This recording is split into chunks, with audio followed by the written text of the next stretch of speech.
हजारों जख्म खाकर भी मैं जालिम के मुकाबिल हूं। खुदा का शुक्र है अब तक दिले सद्दार जिंदा है। बुरहानपुर वालों, आज आखिरी दिन आपके बीच में आया। पहले आने के लिए दावत थी, कई बार आने की तरतीब बनी, लेकिन आज आखिरी दिन आया क्योंकि मैं भी जायजा ले रहा था कि बुरहानपुर करने क्या जा रहा है, कौन सी क्रांति करने जा रहा है। तकरीरें सुन रहा था, जज्बाती नारे सुन रहा था, और फिर मुझे आखिर में लगा कि नहीं, मुझे जाना ही चाहिए। राहत साहब का शेर है ना कि लाल नीले कई रंगों के अलम आएंगे, और आखिर में यही होगा कि हम आएंगे। बुरहानपुर वालों, आप मुझे मेरी शायरी के हवाले से जानते पहचानते हैं, लेकिन इन 5 सालों में एक इजाफा यह हुआ है कि आपका वो शायर जिसके लिए आप दुआएं करते थे, जिसे नज़्में सुन करके आपने किन्हीं मासूम लम्हों में उसकी सलामती की दुआएं की, आपकी दुआओं ने उसे सिर्फ शायर नहीं रखा बल्कि उसे हिंदुस्तान की सबसे बड़ी पंचायत में, पार्लियामेंट में मेंबर ऑफ पार्लियामेंट बना करके बैठा दिया। और संजोग भी ऐसा है, इत्तेफाक भी ऐसा है कि मुझे जब मेंबर ऑफ पार्लियामेंट बनने का मौका आया तो मैं कहीं और से नहीं बना, बल्कि आपके 10 किलोमीटर से जहां का बॉर्डर शुरू होता है, महाराष्ट्र से मेंबर ऑफ पार्लियामेंट बना करके पार्लियामेंट में पहुंचाया गया। इसलिए बुरहानपुर और महाराष्ट्र बिल्कुल बॉर्डर पे है, बहुत करीब है। मुझे आपके बीच में हाजिर होना पड़ा। मैं यहां आपसे ये कहने आया हूं कि मेरे भाई, पूरे महाराष्ट्र नहीं बल्कि दुनिया के किसी भी हिस्से में खड़े होकर के मध्य प्रदेश का कोई भी सर्वे उठा के देख लीजिए। हर सर्वे क्या कह रहा है कि पूरे सूबे को मामू बनाने वाले मामा जा रहे हैं, कोई ताकत अब उन्हें रोक नहीं सकती। कल प्रधानमंत्री जी ने इंदौर में रोड शो किया और वो इतना फ्लॉप शो था कि उससे ज्यादा भीड़ तो आज बुरहानपुर के इस चौराहे पर मौजूद है। मामा की विदाई तय है, मामा जा रहे हैं, और कांग्रेस कम से कम 150 सीटों के साथ यहां हुकूमत बनाने जा रही है। मैं इसलिए भी आया हूं, मेरे आने का मकसद बड़ा है। मैं यहां इसलिए आया हूं बुरहानपुर वालों कि जब सरकार बनने जा रही है तो सरकार में भागीदारी तय करने के बजाय मैंने सुना है कि मेरे कुछ नौजवान दोस्तों को जज्बाती बनाया जा रहा है और ये कहा जा रहा है कि आओ ये कर दें, वो कर दें। बड़ी बड़ी तकरीरें हो रही हैं, ये बताया जा रहा है कि हम बुरहानपुर को तो हैदराबाद बना देंगे, यही कहा जा रहा है। वही हैदराबाद जहां 77,000 एकड़ वक्फ की जमीनों में से 57,000 एकड़ जमीनें लूट ली गई, बेच दी गई। आप वो बनाना चाहते हैं? आप वो बनाना चाहते हैं जहां ओल्ड हैदराबाद में डेवलपमेंट के नाम पे सिर्फ तकरीरें हुई? कभी हबीब जालिब ने कहा था कि सरे मिंबर वो ख्वाबों के महल तामीर करते हैं, इलाजे गम नहीं करते, फकत तकरीर करते हैं। मैंने सुना कि नारे लगवाए जा रहे हैं, मजहबी नारे। मैं दानिश्वर लोगों के बीच में खड़ा हूं। बुरहानपुर वालों, अपने मजहबी नारों को सियासी जलसों में लगाना बंद करो, वरना इतना बड़ा नुकसान है कि आने वाली नस्लें उसका भुगतान नहीं कर पाएंगी। सियासत अलग चीज है, मजहब अलग चीज है। जब तुम यही तवक्को भाजपा से करते हो तो फिर किसी और से क्यों उनके साथ शामिल होते हो? यही तवक्को तो भाजपा से करते हो ना कि भाजपा धर्म का इस्तेमाल राजनीति के लिए करती है, तो जो मजहब का इस्तेमाल सियासत के लिए कर रहे हैं उनके साथ कैसे खड़े हो गए आप लोग? कहां चली गई समझदारी? मेरे भाई मैं ये कहने आया हूं कि हुकूमत बनने जा रही है। मैं जानता हूं आपकी नाराजगी थी, एक मकाम पर कहीं आपका गुस्सा सही भी हो सकता है, मैं उससे इनकार नहीं करता, लेकिन टिकट सिर्फ विधानसभा का नहीं होता है, और भी टिकट होते हैं, और भी टिकट होते हैं। यहां आकर के आपके बीच में कहा जा रहा है कि कांग्रेस ने दिया क्या आपको, अक़लियतों आपको दिया क्या 70 साल में? यही सवाल तो मोदी जी भी पूछते हैं कि 70 साल में कांग्रेस ने दिया क्या, और यही सवाल वो वाले लोग भी आजकल पूछ रहे हैं। कितनी सिमिलरिटी है, कितना अच्छा कॉम्बिनेशन है, कभी गौर किया? वो जमील का एक शेर है कि किसी का जलवे रंगी तखय्युलात में है, चराग बन के कोई जिंदगी की रात में है, बहुत बुलंद फजा में तेरी पतंग सही, मुझे पता है मगर डोर किसके हाथ में है, मुझे पता है। मैं यही तो कहने आया हूं आपसे।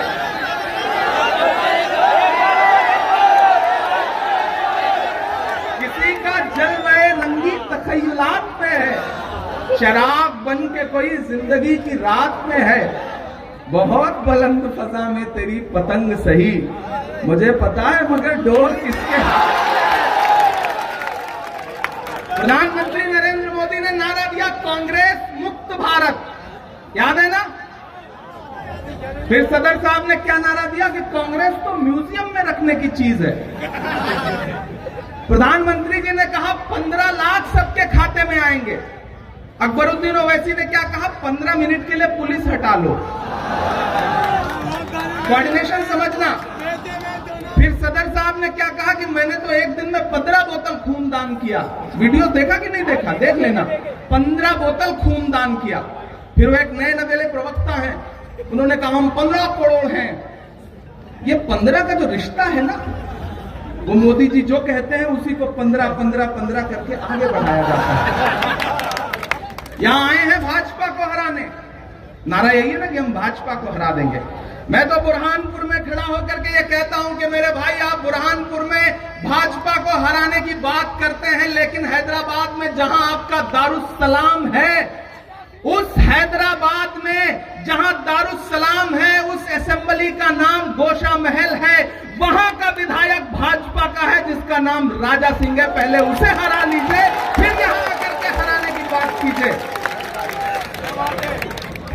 और वो किस तरह के भाषण देता है सुना है? अल्लाह के रसूल की शान में कैसी बातें करता है, गालियां देता है। लेकिन मजे की बात यह है बुरहानपुर वालों की, उसे हराने की कोशिशें तो छोड़ो, उसके खिलाफ कैंडिडेट तक नहीं देते, उसके खिलाफ कैंडिडेट तक नहीं देते। नहीं दिया है, इस बार उठा के चेक कर लीजिए, नहीं दिया। मैं हैदराबाद में ही था, अभी हैदराबाद से ही लौटा हूं, फिर हैदराबाद जाऊंगा। मैं आपसे ये कहना चाहता हूं मेरे भाई कि हां गुस्सा होना चाहिए। आपका गुस्सा एक मकाम पे, मैंने कहा ना, हो सकता है सही भी हो, लेकिन जो ये कह रहे हैं कि कांग्रेस ने पिछले 70 साल में कांग्रेस ने मुसलमानों को, अकलियतों को दिया ही क्या है, मैं बताता हूं क्या दिया है। वो कांग्रेस पार्टी है जिसने डॉक्टर जाकिर हुसैन को इस देश का राष्ट्रपति बनाया। वो कांग्रेस पार्टी है जिसने फखरुद्दीन अली अहमद साहब को इस देश का राष्ट्रपति बनाया। वो कांग्रेस पार्टी है कि जब बंटवारे के वक्त दोनों तरफ लहू लहू मंजर थे तो पंडित जवाहरलाल नेहरू आगे बढ़े और उन्होंने मौलाना आजाद को अपने सीने से लगाया और इस देश का पहला शिक्षा मंत्री बनाया। वो कांग्रेस पार्टी ही है जिसने रफी अहमद किदवई साहब, बड़े नेता, को इस देश का पहला कृषि मंत्री बनाया। वो कांग्रेस पार्टी ही है जिसने सैयदा अनवरा तैमूर को असम का मुख्यमंत्री बनाया। वो कांग्रेस पार्टी ही है जिसने अब्दुल गफूर साहब को बिहार का मुख्यमंत्री बनाया। वो कांग्रेस पार्टी ही है जिसने बरकतुल्लाह साहब को राजस्थान का मुख्यमंत्री बनाया। वो कांग्रेस पार्टी ही है बुरहानपुर वालों जिसने अब्दुल रहमान अंतुले को महाराष्ट्र का मुख्यमंत्री बनाया। वो कांग्रेस पार्टी ही है जिसने सलमान खुर्शीद साहब को इस देश का विदेश मंत्री बनाया। वो कांग्रेस पार्टी है जिसने ए.के. एंटनी साहब को इस देश का रक्षा मंत्री बनाया। वो कांग्रेस पार्टी ही है जिसने ज्ञानी जैन सिंह साहब को इस देश का राष्ट्रपति बनाया। और तो और वो कांग्रेस पार्टी ही है जिसने एक दिन खामोश से रहने वाले सरदार मनमोहन सिंह को उठाया और उन्हें इस देश का प्रधानमंत्री बनाया। अकलियतों का मतलब सिर्फ मुसलमान नहीं होता है। अकलियत में 6 कम्युनिटीज आती हैं, मुसलमान, सिख, ईसाई, जैन, पारसी, बौद्ध। मुल्क सबसे मिलकर बनता है। मेरे भाई, मैं नहीं आता, यकीन जानिए मैं नहीं आता। अगर मुझे ये इल्म हो गया होता या मुझे ये सर्वे में पता चल जाता या फिर मैं इस बात की पुख्तगी कर लेता कि कहीं कुछ मामला बनने जैसा है तो मैं नहीं आता। बमुश्किल 8,000, 10,000, 15,000 वोट काटने की बात है बस। पिछली बार शेरा जी कितने वोट से जीते थे? 5,000। अब सोच लो अगर उसी में से 5, 7, 10 हजार वोट काट लिया तो क्या होगा? नुकसान होगा ना, बड़ा नुकसान होगा। उस नुकसान को हम झेल रहे हैं। हम उत्तर प्रदेश से आ रहे हैं, हम झेल रहे हैं। हमने देखा है कि कैसे 2-2 हजार वोट काट करके किस तरह से सेकुलर पॉलिटिक्स को नुकसान पहुंचाया गया। हमने देखा है बिहार में किस तरह से नुकसान पहुंचाया गया। और एक बड़ी बात कहता हूं कि हुकूमत बन रही है, हुकूमत में भागीदार बनो। आपको नए झंडे उठाने का बहुत शौक रहता है। हमारी कौम का अजीब मिजाज है, बागी है ये कौम, मैं जानता हूं, लेकिन इसे समझाना पड़ता है तो समझती भी है। मेरे भाई, नए झंडे उठाने से कोई बहुत बड़ा फायदा नहीं होने जा रहा है। वहां भी सिर्फ तकरीरें हैं, तकरीरों के अलावा कुछ नहीं है, झूठी तकरीरें हैं। मैं जिम्मेदारी से कह रहा हूं, जिम्मेदारी से कह रहा हूं। मैंने कहा ना, वो कांग्रेस पार्टी है कि एक ऐसे वक्त में जब लोग आपकी परछाई से दामन बचा रहे हो, आपके लिए लड़ने वाले, आपके लिए बोलने वाले, आपके लिए जूझने वाले इमरान प्रतापगढ़ी को उठाया और देश की सबसे बड़ी पार्लियामेंट में, राज्यसभा में मेंबर ऑफ पार्लियामेंट बनाकर उठाया। और वो आ जाकर के कह रहे हैं कि कांग्रेस ने दिया ही क्या है। मेरे भाई, घर में नाराजगी हो सकती है, नाराजगी हो सकती है, नाराजगी होनी भी चाहिए, अपने हक के लिए मांगना भी चाहिए, जिद भी करनी चाहिए, लेकिन फिर भारतीय जनता पार्टी के हाथ की कठपुतली नहीं बन जाना चाहिए। इतना तो समझदारी दिखानी पड़ेगी। मैं आपसे ये कहने आया हूं कि हुकूमत बनने जा रही है, तो आप भी मान रहे हो ना कि हुकूमत बनने जा रही है। यहां बहुत सारे लोग ऐसे आए हैं जो कांग्रेस पार्टी से इत्तेफाक रखते हैं। कुछ ऐसे भी नौजवान साथी होंगे जो इत्तेफाक ना भी रखते होंगे। मैं उनसे मुखातिब हूं, और जहां मेरी आवाजें पहुंच रही हैं, वो मेरे नौजवान जो जज्बाती नौजवान हैं, जिनके लिए मिल्लत का दर्द बहुत बड़ा दर्द है, मैं उनसे खास तौर से मुखातिब हूं कि दे लेना मुझे सोशल मीडिया पे गालियां, कर लेना मेरे खिलाफ फेसबुक पे जितने पोस्ट करने हो। मैं तो 2017 से नामदेव से झेल रहा हूं, क्योंकि मैं जानता हूं लम्हों ने खता की है, सदियों ने सजा पाई। मैं जानता हूं नुकसान क्या किया जा रहा है, मैं जानता हूं कि क्या नुकसान किया जा रहा है। और एक बात और सुन लेना, अगर सरकार ना हो, अगर सरकार आपकी अपनी ना हो, तो पूरे मुल्क में ऐसा माहौल बना दिया गया है कि अगर दमदार विधायक ना हो तो थाने से मोटरसाइकिल नहीं छुड़वा सकता, तकरीरें कितनी भी बड़ी बड़ी कर ले। इसलिए सरकार के भागीदार बनो, सरकार के भागीदार बनो। मैंने शायरी ही नहीं की है, मैं खड़ा रहा हूं, मैं डरा नहीं, मैं झुका नहीं, कहीं छुप छुपा के खड़ा नहीं। जो डटे हुए हैं महाज पर, मुझे उन सफों में तलाश कर। मैं जिस दिन से मेंबर ऑफ पार्लियामेंट बन के गया, यहां बुनकर बड़ी तादाद में बैठे हैं। मैं पहले आना चाहता था बुनकर सम्मेलन करने के लिए, भारत जोड़ो बुनकर सम्मेलन करने के लिए, लेकिन तरतीब ऐसी नहीं बन पाई कि आ सका। पूरे मुल्क में जिस दिन मैं पार्लियामेंट पहुंचा, मैंने ऐद किया कि मैं पार्लियामेंट में खड़ा होऊंगा तो पहली तकरीर जो करूंगा वो जामिया के लिए, अलीगढ़ के लिए और स्टूडेंट्स के लिए करूंगा। मैंने किया। मैंने दूसरा अहद यह किया था कि जब मैं खड़ा होऊंगा पार्लियामेंट में तो मैं अपने बुनकर भाइयों के लिए बोलूंगा। मैंने उनके लिए आवाज उठाई। सुन लेना यूट्यूब पर वो तकरीर, सुन लेना। मैंने अहद किया था कि मैं नजीब की मां के आंसुओं को लफ्जों में ढाल के पार्लियामेंट में बोलूंगा। मैंने बोला, मैंने की है वो तकरीर। मैं जानता हूं कि जहां बोलना जरूरी है मैं वहां बोलूंगा, सुना दूंगा, नज़म भी सुना दूंगा, सब कुछ करूंगा इंशाअल्लाह। मैं सिर्फ सांसद बन के नहीं खड़ा हूं, मैं पहले शायर हूं, बाद में सांसद हूं, वो सब भी करूंगा, लेकिन अगले 10-15 मिनट खामोशी से आप मुझे सुनेंगे। मैं ये कहने आया हूं मेरे भाई कि सरकार बन रही है, कोई दो राय नहीं है। अब तो प्रधानमंत्री का इंटरनल सर्वे भी, भाजपा का इंटरनल सर्वे भी कह रहा है कि 150 से आंकड़ा पार होने जा रहा है, क्योंकि ये जो भाजपा की सरकार थी, ये आवाम ने नहीं बनाई थी, ये लोकतंत्र को, जमहूरियत को लूट के बनाई गई सरकार थी।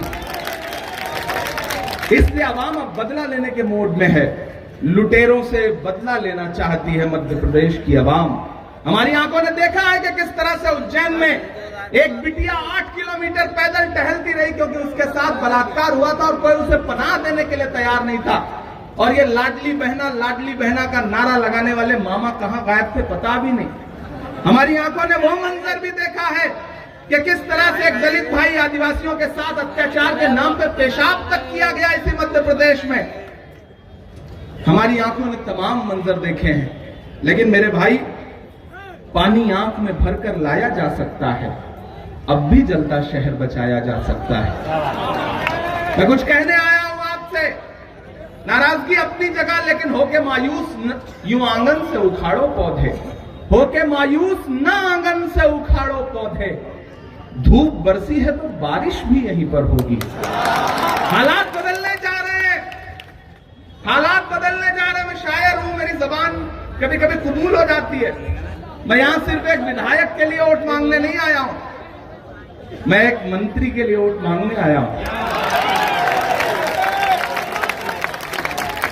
कल को कैबिनेट बनेगी तो डेवलपमेंट चाहते हैं, अगर सच में डेवलपमेंट चाहते हैं या फिर सिर्फ जज्बाती होना चाहते हैं, दोनों का फर्क तो आपको समझना पड़ेगा मेरे भाई।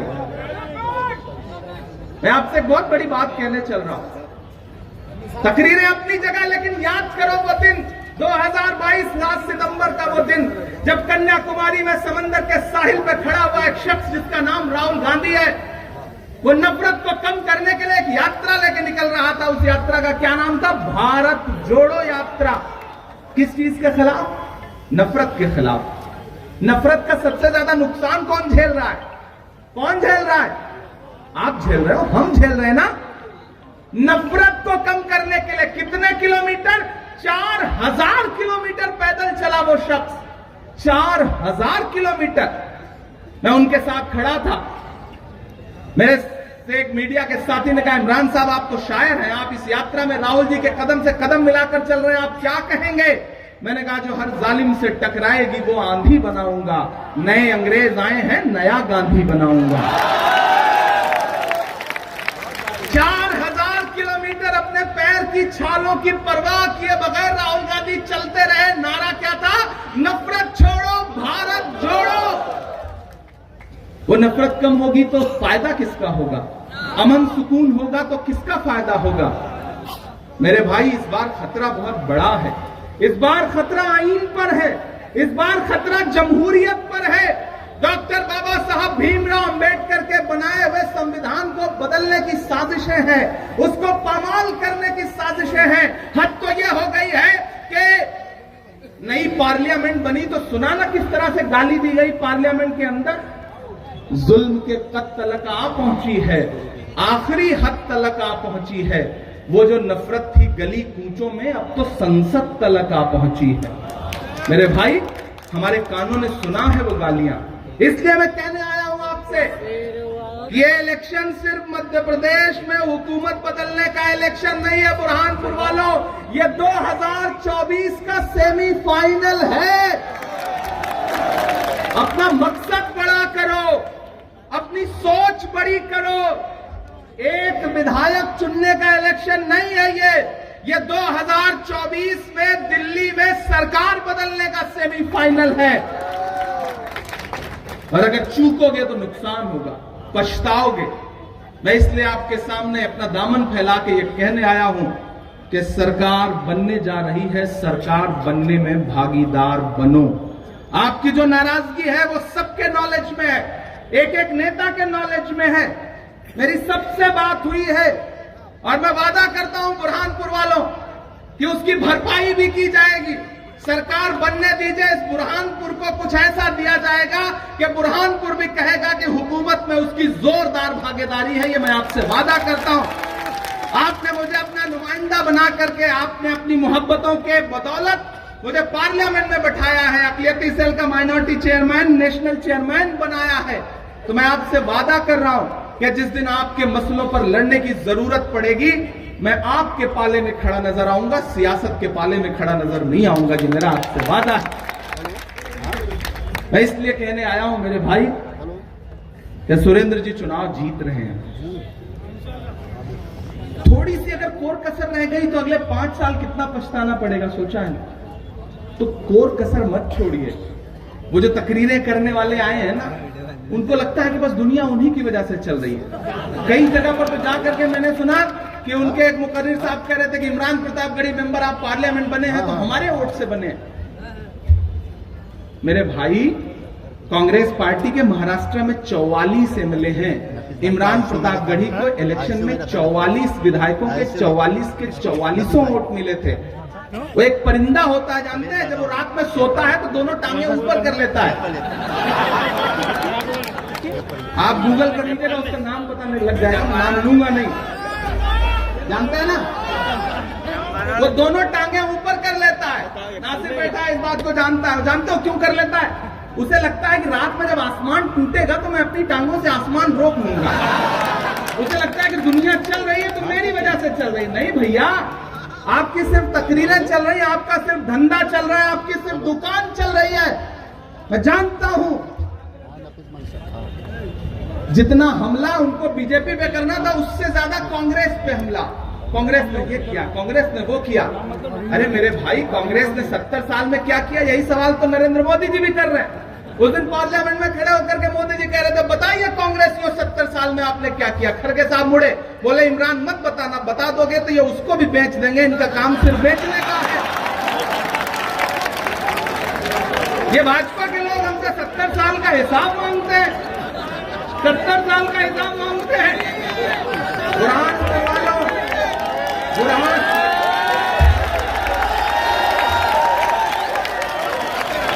हमसे 70 साल का हिसाब मांगते हैं, बताना मत वरना ये उसको भी बेच देंगे। और एक बहुत बड़ी बात कहता हूं, आपकी तालियों का शोर जाएगा दिल्ली तक, मैं जानता हूं। वो भारतीय जनता पार्टी जो अपना चलाया हुआ 2000 का नोट 7 साल नहीं चला सकी, वो हमसे 70 साल का हिसाब मांगती है। 70 साल का हिसाब मांगती है। वहां भी सिर्फ भाषण है, वहां भी सिर्फ नारे हैं। पैर धोएंगे मामा जी, मैंने देखा पैर धोएंगे। प्रधानमंत्री जी, रोहित वेमुला का जब मामला आया तो रोने लगे, जज्बाती हो गए। तो मुझसे एक पत्रकार साथी ने कहा कि इमरान साहब आज तो प्रधानमंत्री जी भावुक हो गए, आप क्या कहेंगे? मैंने कहा वो किसी का शेर है कि वो अब तिजारती पहलू निकाल लेता है, मैं कुछ कहूं तो तराजू निकाल लेता है। मैं इसलिए भी तेरे फन की कद्र करता हूं तो झूठ बोल के आंसू निकाल लेता है। झूठों की सरकार है भोपाल से लेकर के दिल्ली तक। बुरहानपुर वालों, इन सरकारों को बदलने का वक्त है। कौन बदलेगा? कौन लड़ रहा है? कांग्रेस लड़ रही है। जिम्मेदारी से कह रहा हूं कि कांग्रेस लड़ रही है, बाकी सब भाषण दे रहे हैं, कांग्रेस जमीन पे लड़ रही है। 4000 किलोमीटर का मतलब समझते हैं आप? पैदल 4000 किलोमीटर। मेरे पैर के 10 जो उंगलियां हैं, इनमें से एक में भी नाखून नहीं बचा था, जबकि मैं पूरा 4000 नहीं चला था, बल्कि 2-2.5 किलोमीटर ही चला। सोचिए, राहुल गांधी 4000 किलोमीटर चलता रहा वो शख्स, सिर्फ इसलिए क्योंकि नफरत कम हो जाए। मेरे भाई, आप तो इस बात पर यकीन रखते हैं, आप तो इस बात पर ईमान रखते हैं कि मजदूर की मजदूरी उसका पसीना सूखने से पहले उसे दे दी जाए। रखते हैं इस बात पर ईमान कि नहीं? रखते हैं इस बात पर ईमान ना? तो मेरे भाई, मैं राहुल गांधी की उस मोहब्बत के लिए आपसे वोट मांगने आया हूं, अपना दामन फैला करके। आपके शहर से भी गुजरी थी वो यात्रा, आपके शहर से भी गुजरी थी वो यात्रा, आपने दामन फैला करके राहुल गांधी को मोहब्बतें दी थी। अगर खुदा न खास्ता कोई गलती हुई तो राहुल गांधी के दिल पे क्या गुजरेगी? मैं तो जिस शहर से आया था, मोहब्बतें समेट करके उस शहर ने मुझे ठुकरा दिया। क्या ये अच्छा लगेगा? नहीं लगेगा। मेरे भाई, जब कर्नाटक में नफरत के बाजार में मोहब्बत की दुकान खुल गई है, तो मध्य प्रदेश में तो शोरूम खुलना चाहिए। शोरूम खुलना चाहिए, शोरूम खुलेगा। और एक बात समझ लेना, तकरीरों के नाम पे कितना भी जज्बाती किया जाए, लेकिन एक प्रैक्टिकल बात बताता हूं, आपके 90% मामलों के हल उसी दिन हो जाते हैं जिस दिन सरकार बदल जाती है। अधिकारियों के मिजाज बदल जाते हैं, सोच बदल जाती है। तो मेरे भाई, विधायक नहीं सरकार बदलो, विधायक नहीं सरकार बदलो। सरकार बदलने के लिए वोट करो। पूरा मध्य प्रदेश, पूरा तेलंगाना, पूरा राजस्थान, पूरा छत्तीसगढ़ एक सुर में कांग्रेस के साथ खड़ा है। मध्य प्रदेश में एक एक इलाके में दलित हो, अल्पसंख्यक हो, बहुसंख्यक हो, पिछड़े हो, एकजुट होकर के कांग्रेस पार्टी को वोट कर रहे हैं, क्योंकि उन्हें पता है कि सरकार बदलना है। इस बार ये व्यापम वाली सरकार है, ये झूठों की सरकार है, इस सरकार को बदल के रख देना है। और एक बात और आपसे कहता हूं कि जब जंगल में आग लगती है, बहुत संजीदगी से इस बात को ले जाना कि जब जंगल में आग लगती है तो न तो वो बरगद बचते हैं जो हवा को आंधी में तब्दील करते हैं, और न वो बांस बचते हैं जो आपसी रगड़ से चिंगारी पैदा करते हैं। याद रखना मेरी इस बात को। मैं बहुत संजीदगी से आपसे ये बात कहने आया हूं कि मेरे भाई ये इलेक्शन बहुत अहम है, ये इलेक्शन बहुत जिम्मेदारी का इलेक्शन है। खूब चाहिए नारे, अगर लग रहे हैं तो खड़े हो जाइए, ताली बजा लीजिए। आज के बाद 5 बजे के बाद तो वैसे भी नहीं जाएंगे, दुकान तो समट ही जा रही है सबकी। अब तक जो किया सो किया, लेकिन अब आपका भाई, आपका शायर दोस्त जिसे आप पसंद करते हैं, जिसके लिए दुआएं करते हैं, वो आपसे ये कहने आया है कि हुकूमत में भागीदार बनो। जज्बाती बनना अच्छी बात नहीं है, हुकूमत में भागीदार बनना समझदारी भरा कदम है। और वो कदम यही है कि कांग्रेस के साथ चलना है, कांग्रेस के साथ चलना है। सूबे में कांग्रेस की सरकार बनानी है। मैं अगले थोड़ी देर आपसे ये कह रहा हूं कि या तो फिर यारियां नहीं होती या अदाकारियां नहीं होती, या तो फिर यारियां नहीं होती या अदाकारियां नहीं होती। जिसको चलना है आज साथ चले, रोज तैयारियां नहीं होती, चलना पड़ेगा साथ में। मैं अभी इंदौर से आया, सुबह रात में 5 बजे, 5:15 बजे की फ्लाइट ली दिल्ली से, फिर इंदौर उतरा। इंदौर से भाई माशाल्लाह क्या सड़कें हैं शेरा साहब आपके सूबे की। इंदौर से बुरहानपुर पहुंचने में ऐसा लग रहा था मैं सफर नहीं कर रहा हूं बल्कि आखिरी सफर कर रहा हूं। सड़कें ऐसी हैं और चैनलों पे बैठ के भाजपा के नेता बताएंगे कि हमने तो चमचमाती सड़कें बना दी हैं। मतलब झूठ बोलने में क्या कमाल की महारत हासिल है भाजपाइयों को। वो पिछले दिनों भाजपा के एक मंत्री जी गांव में पहुंचे, बोले गांव वालों बताओ तुम्हारी क्या समस्या है, हम सारी समस्या दूर कर देंगे। तो गांव वाले बुरहानपुर की तरह भोले भाले लोग थे, वो निकल के सामने आए। उन्होंने कहा साहब 2 समस्या है। बोले बताओ। बोले पहली ये है कि हमारे शहर में, हमारे गांव में हॉस्पिटल नहीं है। तो मंत्री जी ने अपना मोबाइल निकाला, डाटा पता नहीं किसको फोन पर, बोले कल तक यहाँ पे डॉक्टर्स आ जाने चाहिए, हॉस्पिटल खुल जाना चाहिए।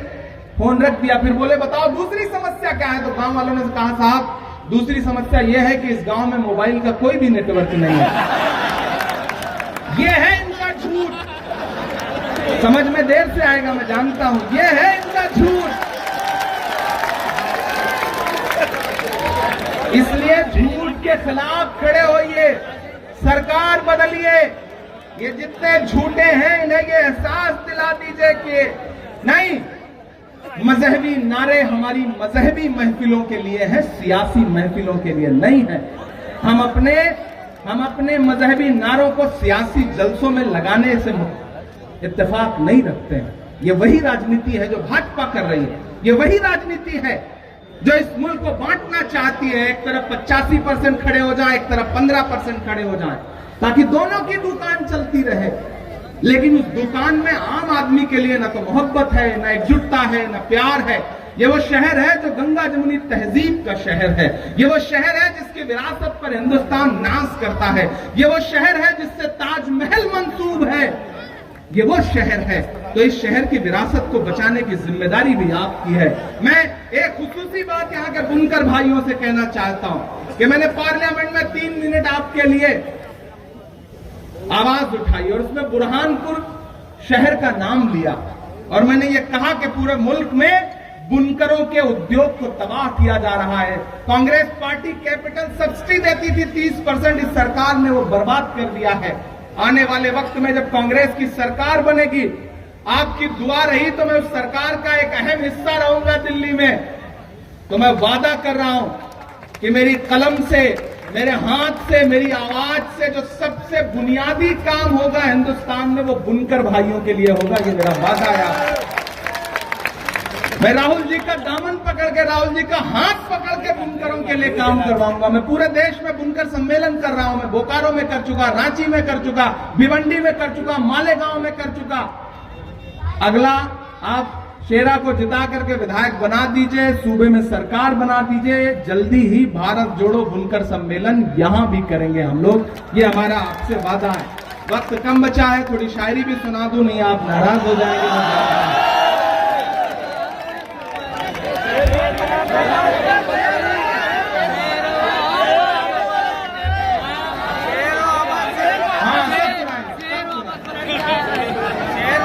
कि मत समझना डराने से डर जाएंगे। मुझे लगना चाहिए कि बुरहानपुर बोल रहा है, बुरहानपुर की आवाज सुनाई पड़ रही है। बैठे रहो, आप बैठ जाओ।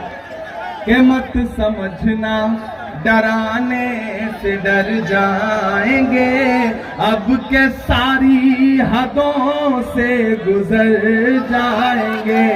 मौत के नाम का खौफ देता है क्यों, मौत के नाम का खौफ देता है क्यों।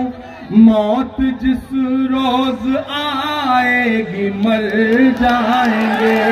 मत समझना कि हमने ज़मज़म दिया, आब गंगा दिया, हमने ज़मज़म दिया, आब गंगा दिया। तुमने भारत को दंगा ही दंगा दिया, तुमने भारत को दंगा ही दंगा दिया। तुमने एक रंग के ख्वाब देखे मगर, अब तैयार रहना यहां से वहां तक, कि तुमने एक रंग के ख्वाब देखे मगर हमने हिंदुस्तान को तिरंगा दिया। ये तिरंगा, बुरहानपुर वालों, ये तिरंगा बदन पर लपेटे हुए एक दिन इस जमीन में उतर जाएंगे। मत समझना, जो पेट्रोल डीजल 58 रुपए का था उसे मामा ने क्या रेट में बेचा, 100 रुपए के पार। वो नारा याद है ना, बहुत हुई महंगाई की मार अब की बार मोदी सरकार, वो नारा याद है ना। गैस सिलेंडर कितने का बेचा, खाने वाला तेल जो 70 रुपए लीटर था उसे कितने का बेचा। और तो और छोड़ो, टमाटर दिल्ली में 250 रुपए किलो बिका। एक दिन मैं अपनी गाड़ी में बैठ के पार्लियामेंट जा रहा था, तो पार्लियामेंट से 50 मीटर पहले प्रेस क्लब के पास मैंने देखा है टाटा 407 लगी है, और सूट पहने हुए लोग, टाई पहने हुए लोग लाइन में खड़े हैं। तो मैंने अपने ड्राइवर से कहा, भाई रोक देखें यहां पे क्या हो रहा है। जब हमने पलट के देखा तो पता चला सब्सिडी वाला टमाटर बिक रहा है वहां पर, 250 रुपए किलो टमाटर। लेकिन कांग्रेस क्या कह रही है कि 500 रुपए का गैस सिलेंडर देंगे। कांग्रेस क्या कह रही है, महंगाई कम करेंगे, पेंशन देंगे, ओल्ड पेंशन स्कीम लागू करेंगे। मेरे भाई, खवातीन के लिए क्या कह रही है कि हम उनके अकाउंट में पैसा देंगे। हम तो सरकार से, जो दिल्ली में बैठे हुए रहनुमा, उनसे यही कहना चाहते हैं कि कहां सोया है चौकीदार, कहां सोया है चौकीदार। पेट्रोल और डीजल की कीमत रही सैकड़ा मार, कहां सोया है चौकीदार, कहां सोया है चौकीदार। मैं तो शायर हूं, बोल देता हूं। आज तक मुझे पूरे देश में कोई भी आदमी ऐसा नहीं मिला जिसने नरेंद्र मोदी जी के साथ पढ़ाई की हो। शेरा भाई के क्लासमेट कौन रहे होंगे आपको पता होगा, फरीद भाई का क्लासमेट कौन रहा होगा, कहो तो 2-4 आदमी ढूंढ ढांड के बता भी देंगे। आज तक कोई नहीं मिला जिसने कहा कि मैंने मोदी जी के साथ पढ़ाई की है। लेकिन फिर भी डिग्री है पॉलिटिकल साइंस वाली, एंटायर पॉलिटिकल साइंस की पोस्ट ग्रेजुएशन की डिग्री। आज तक हमें ऐसा भी कोई आदमी नहीं मिला। अभी फरीद साहब से कहो कि आप डॉक्टर हो, तो रास्ते में कई डॉक्टर्स के पोस्टर लगे थे, इन्होंने कहा ये मेरे टीचर थे, ये मेरे स्टूडेंट थे, ये बताते हुए आ रहे थे। लेकिन नरेंद्र मोदी जी से कहा जाए कि वडनगर स्टेशन पे जब आप चाय बेचते थे तो एक आदमी बता दो जिसने खरीद के पी हो, नहीं मिला आज तक। तब मुझे लगता है मुझे ये कहना चाहिए कि कहां सोया है चौकीदार। अजान हो रही है, आप अगले 2 मिनट खामोशी से खड़े रहें।